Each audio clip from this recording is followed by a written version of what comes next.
The Fabulous 413 podcast is funded by UMass Amherst School of Public Policy, offering graduate programs in public affairs, public policy and administration, data analytics, and computational social science. umass.edu/SPP.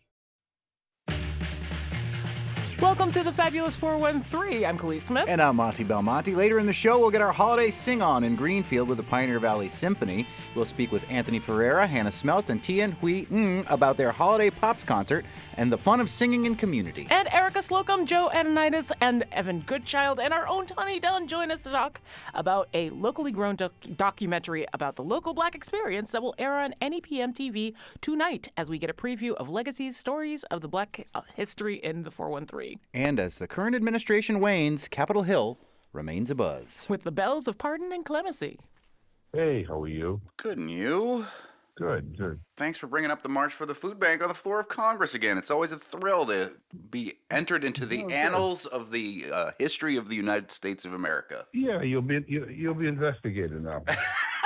Mr. Speaker, before Thanksgiving, I joined the 15th Annual March for the Food Bank, a 43-mile journey through western Massachusetts, led by the incredible Monty Belmonte, along with Andrew Morehouse, the director of the Food Bank of Western Massachusetts, and his amazing team, countless advocates, students, and local elected officials. Together, we broke records, raising over $600,000 for families in need. I also want to recognize New England Public Media and 93.9 The River for amplifying this cause and inspiring others to join the fight. But let's be clear. Charity alone cannot end hunger. Congress must do its part. The March for the Food Bank is one step we are taking in Massachusetts to improve food security. Hunger is solvable, and it's time for us to end hunger now. Time for our weekly check-in with U.S. Congressman from the 2nd Congressional District of Massachusetts, and continuing to be the ranking member of the Rules Committee after there was a dramaless committee appointment thing on the Democratic side of things this week. We might get to that if we have time in a little bit. U.S. Congressman Jim McGovern, McGoverning with McGovern. The big story, parallel to the big story last week, which was when President Biden had pardoned his son Hunter Biden. This morning we find out that 1,500 clemencies and 39 pardons from the Biden White House have just been issued, the biggest single act of clemency that we know of in U.S. history. Biden's statement from the New York Times saying Biden is the first president to issue categorical pardons to people convicted of simple use and possession of marijuana, as well as to former service members convicted of violating the military's former laws against homosexual conduct. What's your reaction to this act of clemency, Congressman McGovern?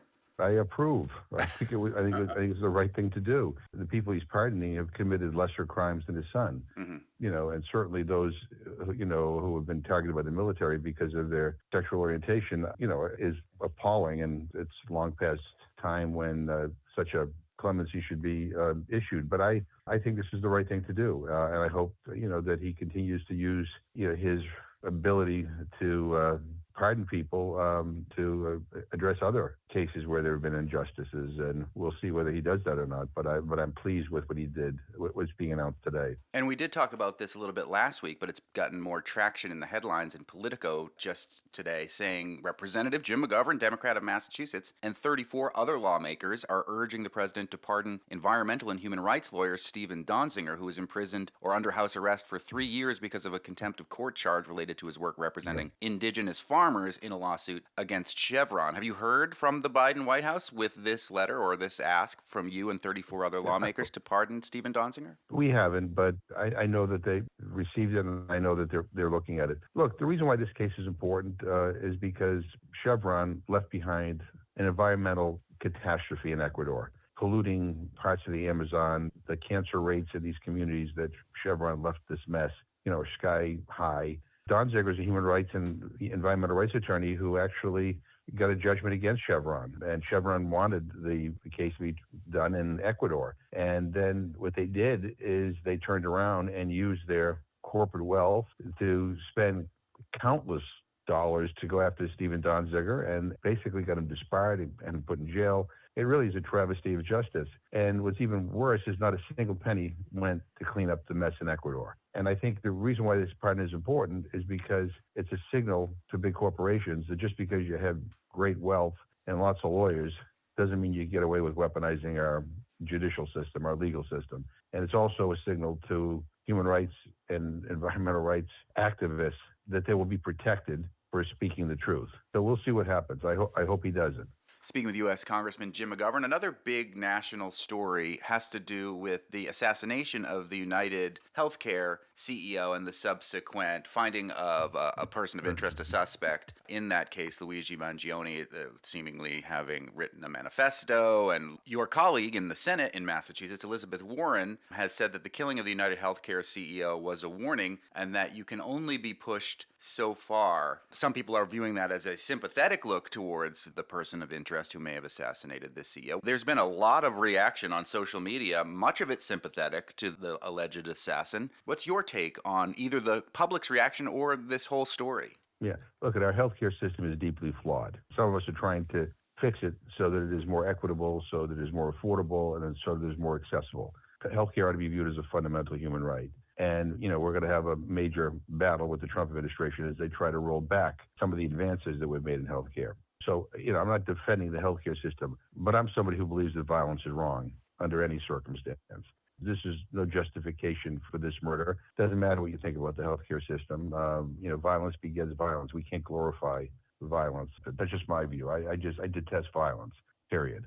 Speaking with the ranking member of the Rules Committee once again, as the Democrats in this lame duck session have been going through the committees and caucusing on who will be the leads in those committees, despite being not in charge in the House of Representatives. You return as Rules ranking member. Congressman Richie Neal from Springfield, Ways and Means, once again the ranking member. But one of the interesting ones is, will the younger representative, maybe a generational shift, according to Politico, be represented in one of the top committees, the House Oversight Committee, with Representative Alexandria Ocasio-Cortez, who's 35 years old. What is your take on this potentially happening, her becoming the ranking member of that committee? And is this a sign of a generational shift in the Democratic Party? Yeah, so I think she has a good shot. I think she'd be great in that position. People talk about these changes in terms of age or generational shifts. I think a better way to describe what's going on is we're having discussions within our caucus about how we can be more effective, who can best lead some of these committees for the Democrats. And if you're 100 years old and you're the best person, fine. And if you're 35 years old and you're the best person, that's fine. But I think there's a discussion about we have to be in a position to be able to fight back effectively. We need people with the energy and the determination and the vision to help crack through all of the noise that people are dealing with every single day, and trying to help people understand that we're on their side, that we're the ones who are actually concerned about the price of groceries and the cost of living and the environment, and about making sure kids can afford to get an education, all that kind of stuff. So I think that's the discussion. It's about, like, who do we think the best person is to be able to lead on some of these committees. Meanwhile, President Trump, or I guess President-elect Trump, both technically, is assembling his cabinet. And we found out yesterday that the current FBI director, Christopher Wray, is going to resign before Trump takes office. He was a Trump appointee at the head of the FBI there. Usually the FBI position will span different presidential terms to try to keep that organization less politicized. What's your take on the FBI director, Christopher Wray, saying that he will resign? Well, he would either resign or be fired. Those were the choices that he was given. Look, the FBI should not be politicized. It is clear that it will be politicized if Kash Patel becomes the director. And I think if that's the case, we're in for a really unfortunate period in this country where you're going to see the FBI and the Justice Department weaponized to go against, not people who have done anything wrong, but people who disagree with Trump. This is going to harken back to the worst days of J. Edgar Hoover. But it's very disturbing that someone like Kash Patel, again, who is not qualified to run an agency like that, and who has said some of the most outrageous things, including going after the press, by the way. This is all about intimidation and about trying to squash dissent. Great. Now you put my name in the congressional record, too, so that's right at the top of the charts. I did. So you may be the first person to investigate. Led by the incredible Monty Belmonte. Kash Patel, nice to meet you. In all seriousness, though, would it have made a different statement if Christopher Wray decided to be fired as the head of the FBI to try to retain some sense of normalcy? I know the Biden administration, even Vice President Kamala Harris calling Donald Trump to congratulate him on his win. That is the way that this country has operated for so long. Right. And the Biden administration in its waning days seems to be trying to hold on to as much of that as possible. Should Christopher Wray have been fired to show that this is a new era, that this is not a normal era? I go back and forth on this.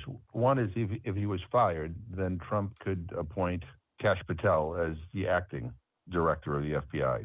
Resigning beforehand, one of Christopher Wray's deputies will move up to the position, who I'm told is somebody who is fair and cares about the rule of law and justice. Again, it buys a little bit more time.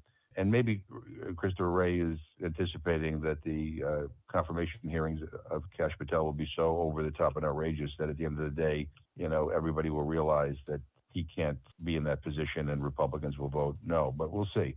I'm pretty sure that this question from a listener in South Deerfield is somewhat tongue-in-cheek, but Nina Coach wants to know from you, what position will Marjorie Taylor Greene be appointed to in the Trump administration? Is there any real rumbling of that as one of the most vocal MAGA supporters? I mean, selfishly, I'd like her to be appointed to something to get her out of the House, but I don't know.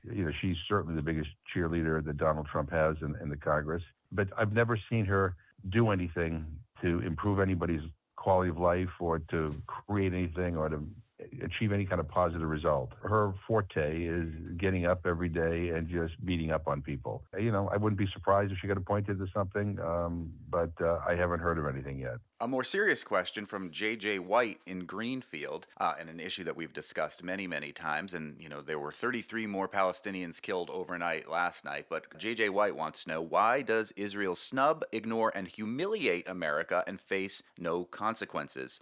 Is 43,000 dead Palestinians commensurate with the 1,700 dead Israelis? What's your take on J.J. White from Greenfield's question? Well, that's a very good question. And I don't really have an answer to it. I mean, I was hoping that the Biden administration would actually enforce U.S. law. And in light of the fact that Israel continues to block humanitarian aid into Gaza, would have suspended U.S. military assistance. But they didn't.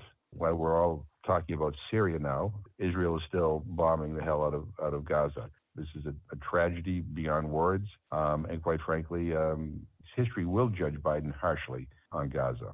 Some of us are continuing to try to get them to, even symbolically, just suspend something to show that we're deeply concerned about their actions in Gaza. I'm giving a speech on the floor next week with the hopes of trying to push the Biden administration to taking some positive action before the year is out. Speaking with U.S. Congressman Jim McGovern, McGoverning with McGovern, we generally focus on 413 issues, Congressman, although we talk with you about federal issues and beyond. But your hometown of Worcester, not technically in the 413, is in the news for two stories, one more positive than the other for sure, I think. One is that a Worcester attorney, Brian Murphy, has become the 5th member of the Massachusetts Bar to rise to the U.S. District Court judgeship under President Biden. Do you know this particular attorney, Brian Murphy? I mean, he's Irish and from Worcester. Yeah, no, I don't know him really well, but I do know him, and I'm really proud that he's been moved forward. And I was talking to Senator Warren about it, the other day, and she's thrilled. We're all thrilled. By all indication, he's a good person, and he'll be a great judge.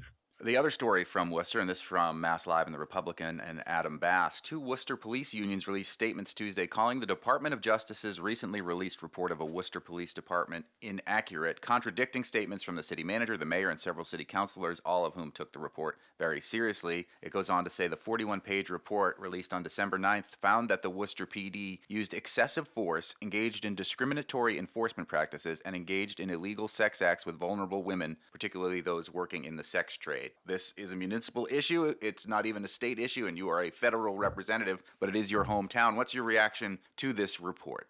Look, I'm deeply concerned about this report. I mean, anybody who reads this report should be concerned.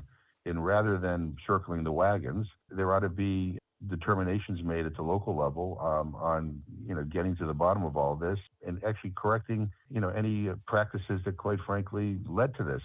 Saying that it's all inaccurate. I mean, the Justice Department doesn't do this very often. Mm-hmm. This is a serious matter, and I'm requesting a briefing from the Department of Justice, so I'm better equipped to talk to some of our local officials. But again, rather than circling the wagons, let's actually respond to this report point by point by point by point. We need to get to the bottom of it, and we need to fix it. That's what I hope happens here. I don't want to end on a bummer, because that's kind of a bummer. So let's end with something light. Congressman McGovern, we're heading into Christmas, which is a holiday that I know you celebrate. Do you have any favorite holiday movies? Oh, I like It's a Wonderful Life. I like A Christmas Carol. Which version? The old one with Gene Lockhart. Okay. White Christmas. I like White Christmas. Do you have a tradition of like certain days? Like we decorate the Christmas tree, listen to John Denver and the Muppets album A Christmas Together, and then watch the Charlie Brown Christmas special. Do you have any like traditions that surround anything like that? And we listen to White Christmas.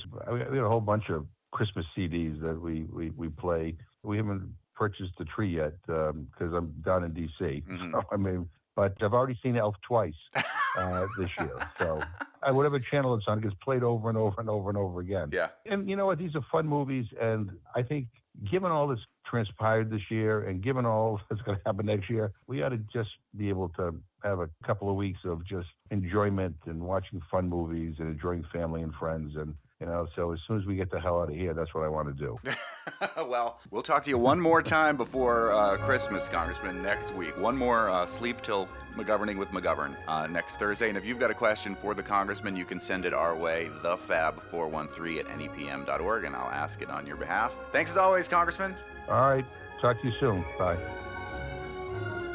We can vouch that there are few better stress relievers than singing, and we'll talk about how you can do just that with the Pioneer Valley Symphony at their Holiday Pops concert. But that'll be after we toot our own horn and celebrate a new documentary about the 413 airing on NEPM TV tonight. You're listening to the Fabulous 413 on 88.5 NEPM.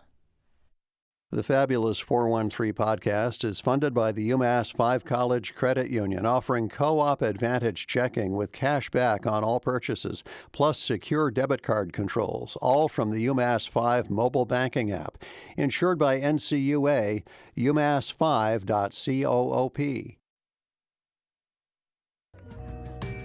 Welcome back to the Fabulous 413. Black art, history, faith, and culture converge in a new 3-part documentary series exploring the Black experience in Western Massachusetts. Legacies, Stories of Black History in the 413 offers 3 stories of Black resilience, including one woman's journey to find her roots, the work of pioneering Afri-Cobra artist and muralist Nelson Stevens, and the enduring legacy of Mount Calvary Baptist Church and its congregation. Legacies premieres tonight, Thursday, December 12th at 9 p.m. on NEPM TV, the region's public television station. Hey, that's us! Ah, is it? Well, we're technically the radio, but it's still us. The series is a production of NEPM based on 3 projects funded through Mass Humanities' Expand Mass Stories initiative. It is hosted by Erika Slocomb, who's the Director of Interpretation and Visitor Experience at the Harriet Beecher Stowe Center in Hartford. The one time we allowed to talk about something outside the 413, but has done many projects in the 413, and she joins us right now, as do the documentary filmmakers. 2 of the documentaries directed by Joe Aidonidis of Great Sky Media in North Adams, who created Sheffield Historical Society, Redefining Legacy, as well as Mount Calvary Baptist Church, Long Hast Thou Stood. And the third documentary is directed by Evan Goodchild of Goodchild Media,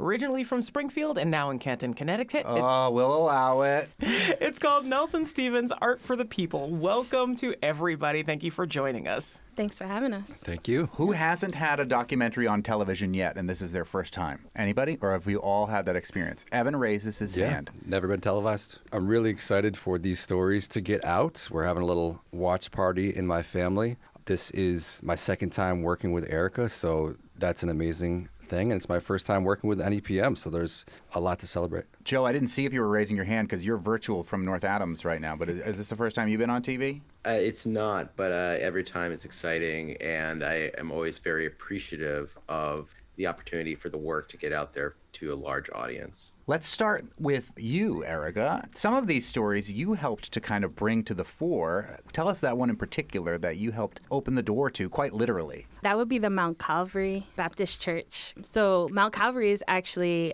our family church, or one of our family churches. The church is over 100 years old, and it isn't a part of the conversation that we have about Black churches in Springfield. For me, it was like, we need to tell the story. They happen to be one of the recipients of the Expanding Massachusetts Stories grants from Mass Humanities. And I was like, this is a perfect opportunity for us to talk about the church in a more public way. I mean, it's your family church, so it's your family stories, but what do you think the broader interest will be for people who haven't gone to that church or maybe don't know that much about Black churches in Springfield at all? I think kind of the work that Reverend Flowers is doing, like a reinsurgence of Black youth in particular, and bringing them back to the church.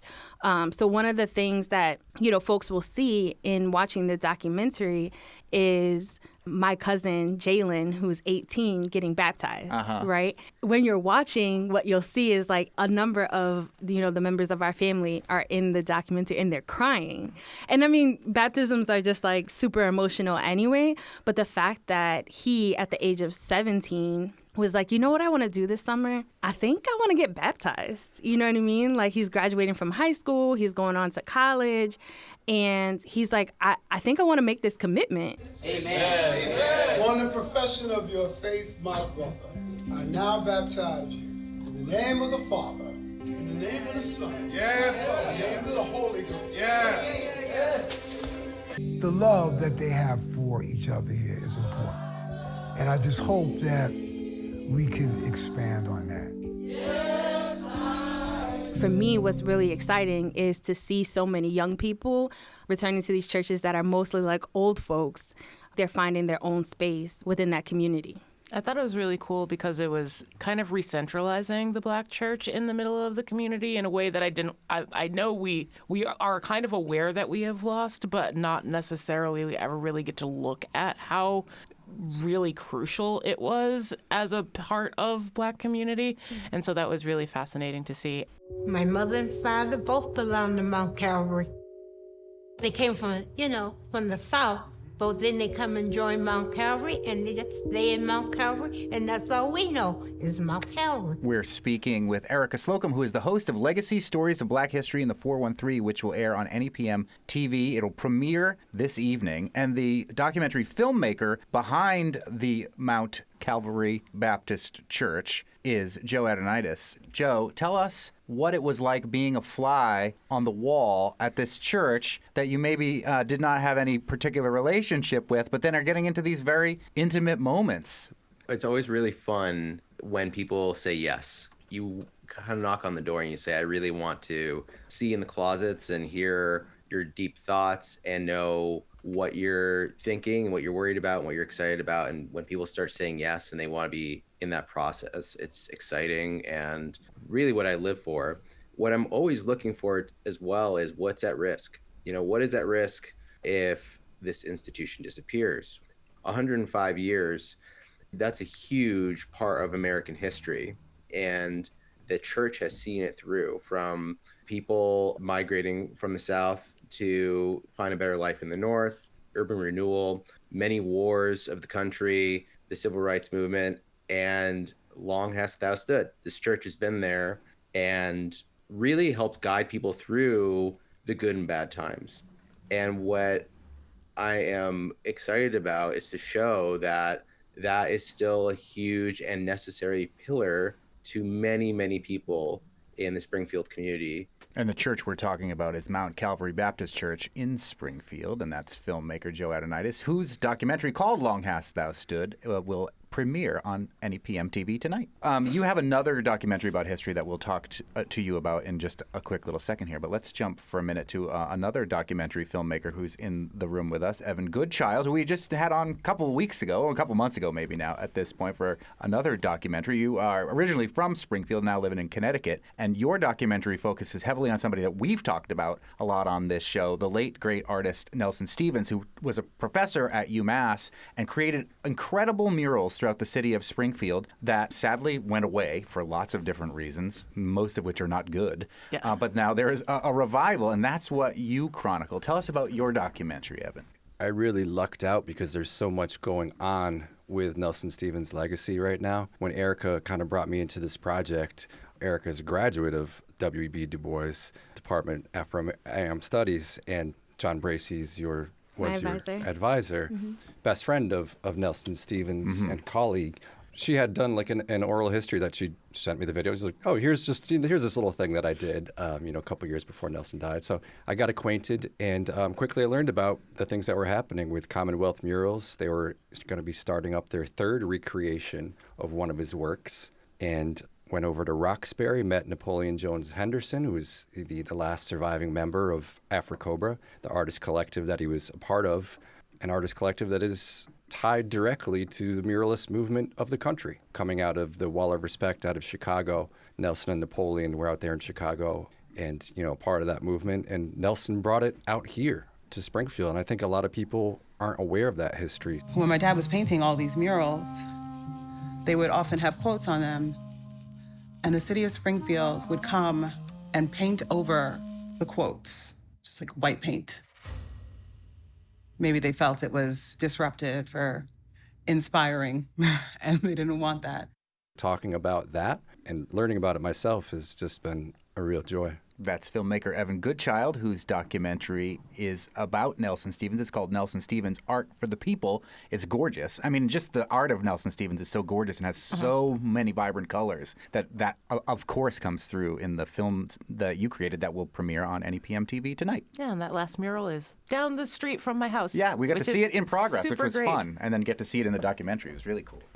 Let's jump back to Joe Aidonidis, who has a third documentary that will air. These are all short documentaries. They're all about 8 minutes long, and Erika is the host of them and the central point, it seems, from all of these, bringing it all together. The third documentary is Sheffield Historical Society Redefining Legacy, and this is a personal journey of a personal history where some really interesting information gets uncovered. Joe, tell us about this documentary, how you stumbled across the story, and what the story's about. I think stumble is the right word here because I literally stumbled into the Historical Society in Sheffield and they were not ready for us. We started filming without them knowing. We were in touch with the Sheffield Historical Society and the president there, Paul O'Brien, and Jocelyn Jones, who had been working with the Historical Society. And as I was getting acquainted with the story, I was like, oh, Jocelyn's a very interesting person. I think she could be a character. And I emailed Paul. I say, well, we're going to come down next week and just check it out. And I'll meet with you and just walk around with you. And Jocelyn said, I'm going to be there then. And she's coming all the way from Philadelphia. Then I knew I'm just going to bring my crew with me. So the crew of 3 of us get there. Paul opens the door because he hears the car pull up and he goes, oh my goodness. And it's like, hey, can we film today? We filmed almost everything in one day from that. And we did not know really what we were walking into. Do you need help carrying any of that? No, I'm good. Okay. You sure you want to take the... Your 20 feet of genealogy. Yes, let me carry my 20 feet. I've always felt a connection to my ancestors. I've always felt like a presence around me. That connection fired me up to learn more, not only about William, but about other Joneses. It turns out Jocelyn has also a very serendipitous relationship with the Historical Society and had learned about her family's heritage and how it stretches way, way back to the 54th, the 1st Black Regiment in the Civil War. And before that, she was afraid to look back at her history. She was afraid to see what an African-American history might be pre-Civil War through Civil War because of slavery. She thought, there's only going to be pain there. What she discovered was that her family, even before the Civil War, had been involved in major military engagements and wars. And she had this massive history of patriotism, of her family of service in the American Indian Wars, of the Civil War, of the Revolutionary War, of the Korean War, World War II, like you name it, the Jones were there. And not just there in a small way, like in there in major, major moments, and helped build this country. That information unfolded in front of her in a way that she could redefine what it was to be an American in a way that probably very few of us get to do. That privilege of seeing that unfold in front of our eyes as the film crew was in no small way magical. A Revolutionary War veteran is buried here. Americans are buried here. And I can't believe that I'm standing here just like as a physical embodiment of them. Up more with Erika Slocomb, Evan Goodchild, and Joe Aidonidis about their locally focused documentary Legacies, airing tonight on NEPM TV, including a Mass Humanities addendum with executive producer Tony Dunn. And then songs you know and love about the holidays that you get to sing with Pioneer Valley Symphony's Holiday Pops concert. You're listening to the Fabulous 413 on 88.5 NEPM. Welcome back to the Fabulous 413. More with Erika Slocomb, Evan Goodchild, and Joe Aidonidis about their locally focused documentary, Legacies, airing tonight at 9 on NEPM TV. Erika, your mission is Black history, especially local Black history. Like, we've talked to you about that with your project on Liberty Park, with the work that you're doing in Connecticut at the Harry Beecher Stowe Museum. But how different was it to take these stories and put them on screen? Like Evan said, we actually worked on a mini documentary for the work that I've been doing in Holyoke around the Black history of Holyoke. And so I think that, one, not being consistently in front of the camera was nice, right? Like being able to, from a historian point of view, say like to Evan, here's things that I have, here's information that I have. I can just pass it along and pass, resources over. And the same with Joe. Like Joe and I had conversations about, the projects that he was working on. I remember for us, like Joe and I having a conversation, and I think the phone call was like an hour long or something. And in that, we're going back and forth about what does Mount Calvary's story look like, right? And for me, I'm just like, the history, like, but also like trusting in him. Like he said, this could all go away. And then, we lose this really rich history. And even through like projects like this, what ends up happening is my aunt went through, her documents at the house because Joe's like, are there any pictures, right, that aren't scans or fuzzy cell phone pictures? And so I think like for her, it's like going through a chest of drawers and finding these things and pulling things out and, sitting on the phone with her as well and just being like, there's a story here. We've had conversations about it. Throw nothing away, but digitize everything. Right? I think Joe can attest to this, right? That there was some trepidation with them about, do we want to do this, right? And if we do it, what is the end result going to be? What is the story we're going to tell? This is an opportunity. It's a blank slate. You can tell whatever story you want to tell, and it could be historical, but it also could be present. It stops being so much of a timeline and starts being more of a blank canvas, and you're like, okay, show us who you are. Right. Joe, the filmmaker, you want to add anything to what Erika just said about the experience of making that film there at Mount Calvary in Springfield? Every film has its own challenges, and something that I look for is enthusiasm or willingness to be part of the project. And to be honest, there was trepidation in the beginning, and I think it's just because the filmmaking process is so foreign to so many people. What I wanted to do was make this as simple as possible and let the work of filmmaking fall on my shoulders and my crew's shoulders, but let the church have agency over what that story is. And I think that type of balance between the work of it and the holding of the story, if you get that right, you get a better product and you get a more authentic story. Black church has changed. I don't know if other pastors or church leaders will admit that, but the world changed. When the 91 was built and came through here, the neighborhood was scattered. Evan, we've now talked to you about two documentaries that you've done about two artists, neither of whom are with us, both of which use quite a bit of found footage. Can you talk about the differences that you had in creating A Painted Life versus this piece that you've done on Nelson Stevens now? That's a great question.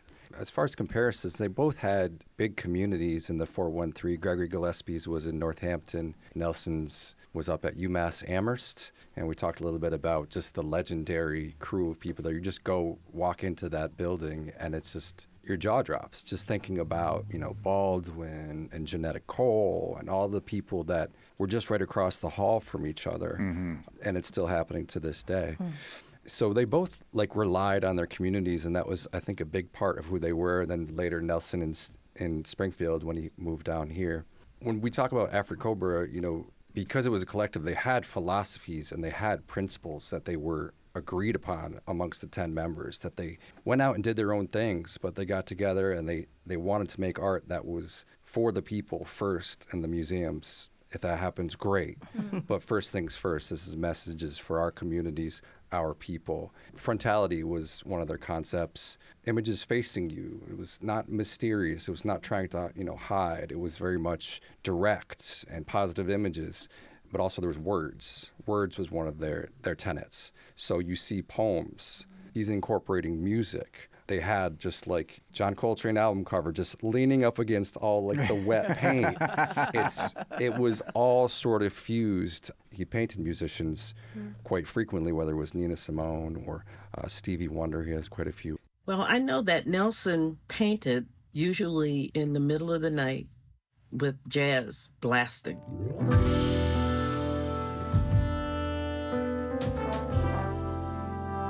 The music was in his painting, and there were many musicians that he painted.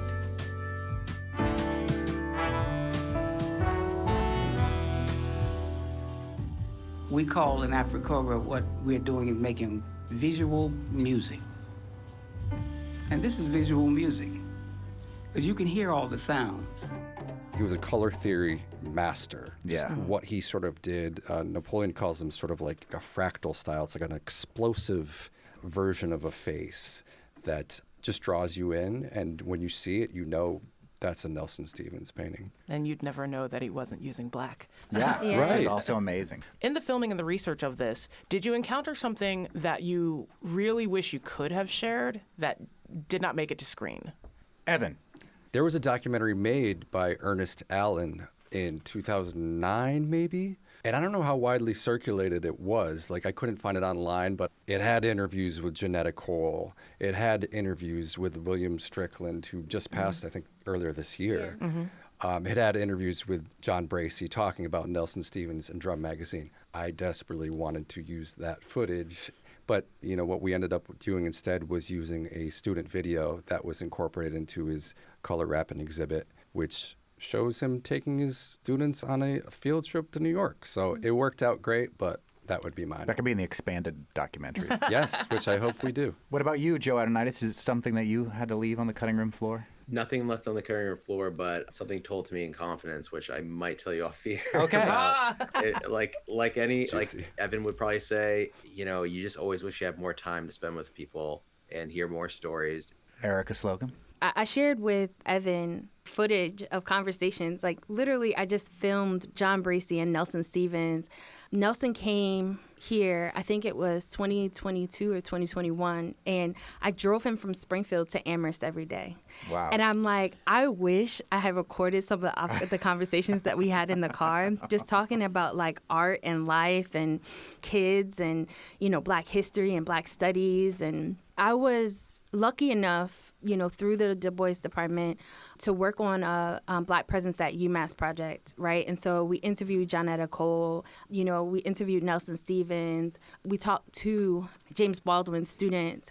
For me, with regard to this project, I think being able to talk more, specifically with Nelson's project, Art for the People, is to talk more about what Art for the People actually looks like. Like, for him, he was like, we were selling the art for $1. And listening to him talk about the why. They were teaching them how to make frames at home for the art right. out of household objects. Right. You know, if you walk down the hallway at UMass at a time, all of the doors were painted by Nelson's students.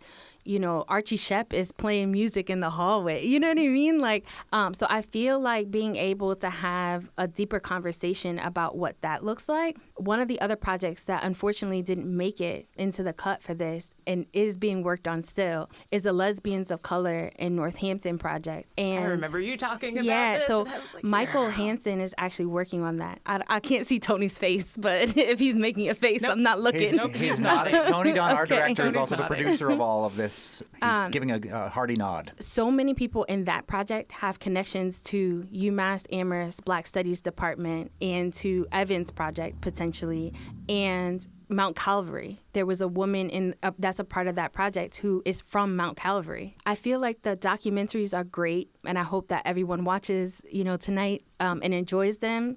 And my hope is that we have the opportunity to expand. Again, we're just scratching the surface of this very deep, very important, very brilliant and vibrant and colorful, to use all of the words, story or stories that are really important not only to Springfield, but potentially to the nation. And it's really important because it shows how non-monolithic the American experience is. Like, of course, there's that overlap because, all of our lives intersect all of the time. So all of this history is everybody's history. No one can say that this isn't a part of the fabric that makes up the whole nation. These 3 documentaries will premiere tonight. It's called Legacies, Stories of Black History in the 413. It's the Sheffield Historical Society Redefining Legacy and Mount Calvary Baptist Church, Long Hast Thou Stood, directed by Joe Aidonidis, as well as Nelson Stevens' Art for the People, directed by Evan Goodchild, all tied together and hosted by Erika Slocomb.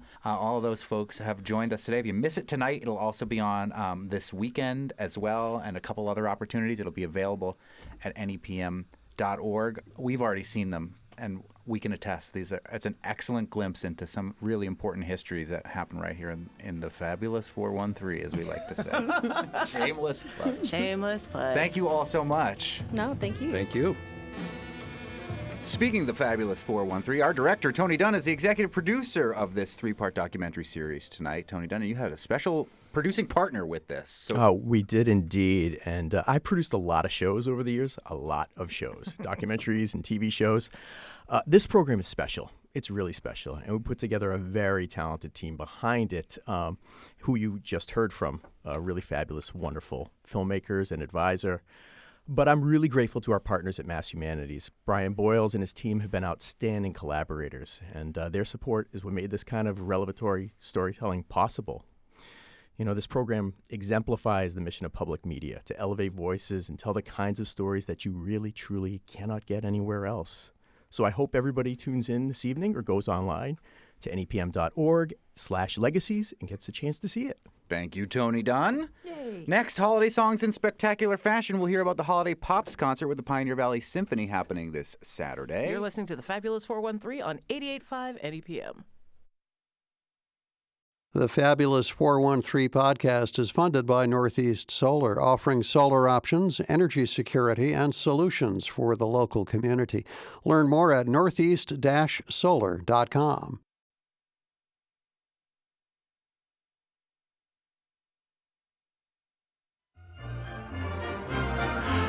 Welcome back to the Fabulous 413 this Saturday, December 14th. The Pioneer Valley Symphony performs Home Alone annual Holiday Pops concert. It's a sing-along concert for the whole family, uniting the 150-plus musicians of the Pioneer Valley Symphony Orchestra, Chorus, and Youth Orchestra on stage, bringing many of our seasonal favorites to new festive delights.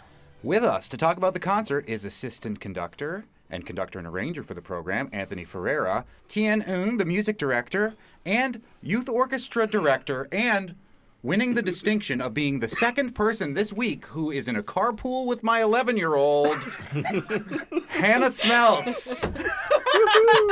I told Khalees that I was going to fully disclose something about our last guest, but I wouldn't tell her what it was in advance. But yes, Mike Friedman, who was on the show yesterday, is in a carpool with my child and your child, Hannah. Mm-hmm. And I take your child in a carpool every Wednesday. Saving the planet one school child at a time. Yes, that is correct. Or non-school child, as it were. This is an awesome... For people that don't know about the Pioneer Valley Symphony, perhaps, Tian, we should ask you as the music director, what is this? Tell us about the symphony. Who is this symphony made up of? So the Pioneer Valley Symphony is actually made up of many, many different organizations. The oldest part of it is the orchestra, the Pioneer Valley Symphony Orchestra, which is more than 86 years old this year. So one of the oldest and most venerable community orchestras in the country. Wow. But it also has a chorus and a chamber choir that's part of it. And it has a youth orchestra program and an entire youth education division right now. So it's a pretty large organization. I believe actually the largest in Franklin County. Cool. And the youth orchestra is fronted by Hannah Smeltz, who, again, full disclosure, teaches my 11-year-old piano. How many people are in the youth orchestra, Hannah? We've got 26 kids. Uh-huh. And what type is it? It's set up like a regular orchestra, the instrumentation and all that? Strings, winds, and percussion. Mm-hmm. Cool. And you also conduct the Montague Community Band, right? I do. So you're conducting a lot of Franklin County folks. That's so many. It is fun. and then to the person who has done the arrangements for this giant group of things, because, like, again, over 150 musicians on stage for this, Anthony Ferreira, like, how hard is it to adapt your arrangements for that many musicians and make it diverse enough so that everybody's occupied? That's a great question, and I think the bigger, the better, the more fun it is. It's a blast to make sure that you're writing each line, that it keeps them entertained, and it's fun to play, and it's also difficult enough but easy enough because we only have basically 2 rehearsals. But it was really fun to arrange all the sing-alongs for this. But in addition to the sing-alongs, you're doing parts of the score from Home Alone? Oh, yeah. Yeah, we're doing Somewhere in My Memory. And which you can sing along to. There are words absolutely, to it. Yeah, absolutely. And Merry Christmas, which there are also words to. So that's kind of like what the whole theme of the concert is Home Alone. And it's happening this Saturday, December 14th, 4 p.m., the very friendly family time at the Greenfield High School. Who are these professional musicians? Are these people that are parts of other orchestras? Are they just people that love to play and have this one opportunity, Tian? So the Pioneer Valley Symphony really is comprising of people who just live in the valley, right? And so, you have doctors, lawyers, teachers, but you also do have professional musicians in there. Mm-hmm. So some, and just about everybody has had an extensive amount of musical training to be able to do what they're doing. So it's really exciting, but we do get up to different kinds of shenanigans, especially with, we're a fun group of people, and it's like really apparent on stage. Just gonna throw out that Orchestral Shenanigans is a really great album title. Just keep that in back pocket. I want to know what kind of shenanigans we are to expect. Is it the kids that bring the shenanigans or the grown-ups? Oh my God, everybody. But I feel like the grown-ups have less inhibition. So we were just talking about the trumpet section who showed up as reindeer one year. Uh-huh. All of them. But they didn't tell anybody. No. And we're like, what are they going to show up as this year? Yeah, that's how my kid's best friend's mom and piano teacher sandbagged us on the air today, and I didn't know she was showing up. And Smeltz. But also brass sections, always jokesters. Yeah, that's fun.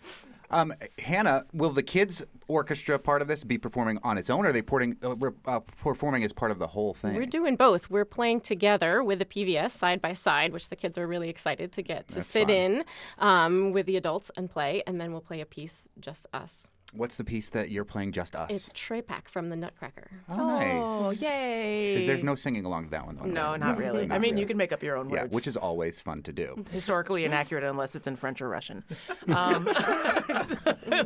I've won 2 words, dance moves. There we go.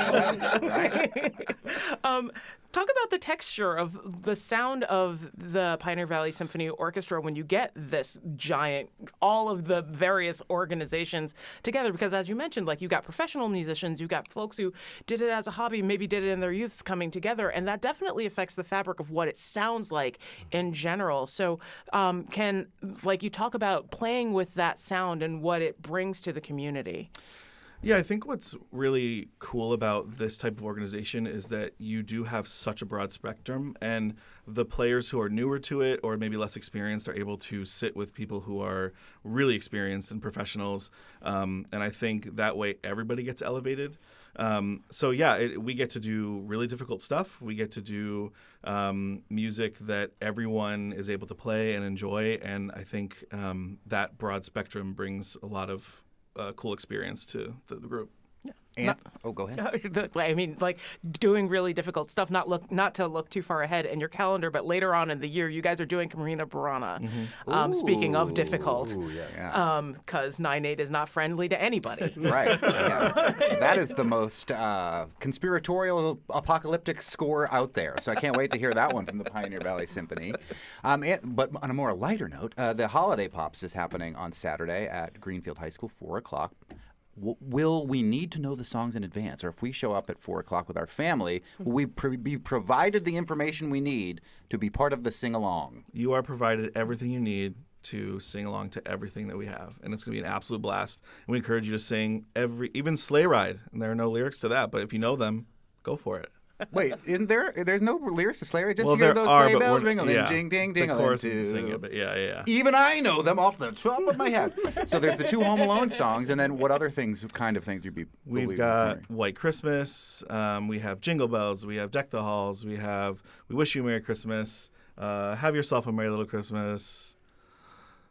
Yeah. If there is skewed more towards secular than Yes. sacred, Yes. just to make it a little bit friendlier. Yes. Yeah, because it is a winter holiday, after all. Yeah. Hannah Smeltz, if there is a child listening that would like to be part of the youth part of the Symphony Orchestra, how do they get involved? Oh, yes. We are getting ready to do auditions for our spring semester. We've got some audition dates in January, and you can sign up for an audition on our website. There's some dates available in January, and musicians from ages 10 to 18 are welcome to audition. We'd love to have them. And that's pvsoc.org. And if you're a grown-up who's a musician, how do you get involved? Tian? You go right to pvsoc.org and you reach out to us, and we will chat with you. The Pops concert with the Pioneer Valley Symphony performing Home Alone. The annual Pops concert is this Saturday, December 14th, 4 p.m., at Greenfield High School with the Pioneer Valley Symphony Orchestra and the Youth Orchestra. And we have been joined by the arranger and conductor for the program, Anthony Ferreira, as well as the music director, Tian, and youth director, carpooler, piano teacher, Hannah Smeltz of the Pioneer Valley Symphony Orchestra. Thank you all so much for coming in today.